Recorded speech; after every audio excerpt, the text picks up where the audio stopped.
All right, to work the big toe and into that plantar fascia area as far as mobility goes, in respect to the big toe especially, we can use a couple different things. You can use a golf ball home. Everyone's pretty familiar with that one. I've got from the Rad company, a Rad rubber ball here. It's a little softer than the golf ball. And then I've got another company here called Adaday that has a little bit more of a spikier surface to it. Again, you can work these on the underside in your plantar fascia.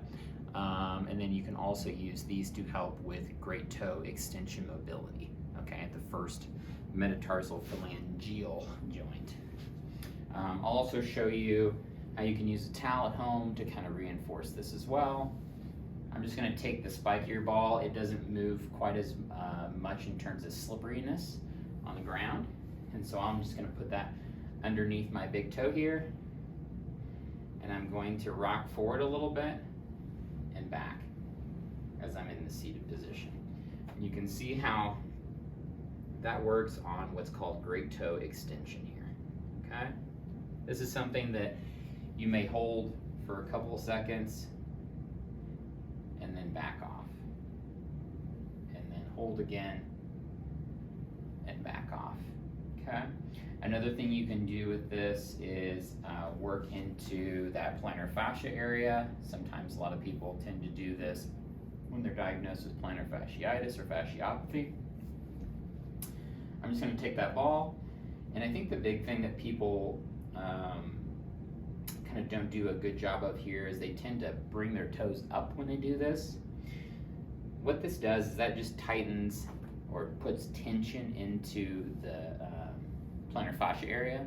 We want to try to relax that actually, so we can kind of get a little bit more action into the deeper parts of those intrinsic foot muscles. So I'm actually going to curl my toes down and go front to back. You can go side to side. Kind of just depends on what your comfort level is here.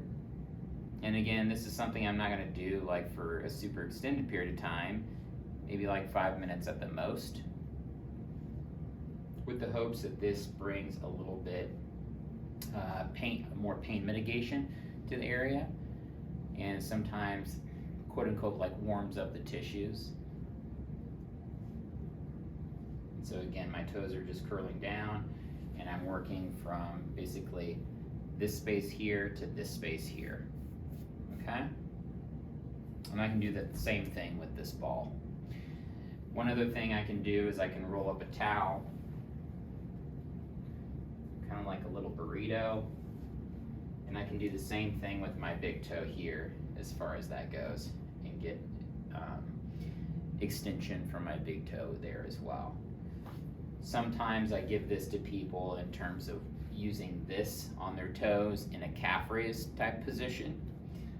Again, this is going to help load that plantar fascia and the muscles underneath, the intrinsic foot muscles of your foot, a little bit more than what a standard calf raise would just off the ground, okay? You kind of want to make sure that you monitor your dosage level and again your intensity with these, just to make sure we're not going too hard and making more problems than solutions.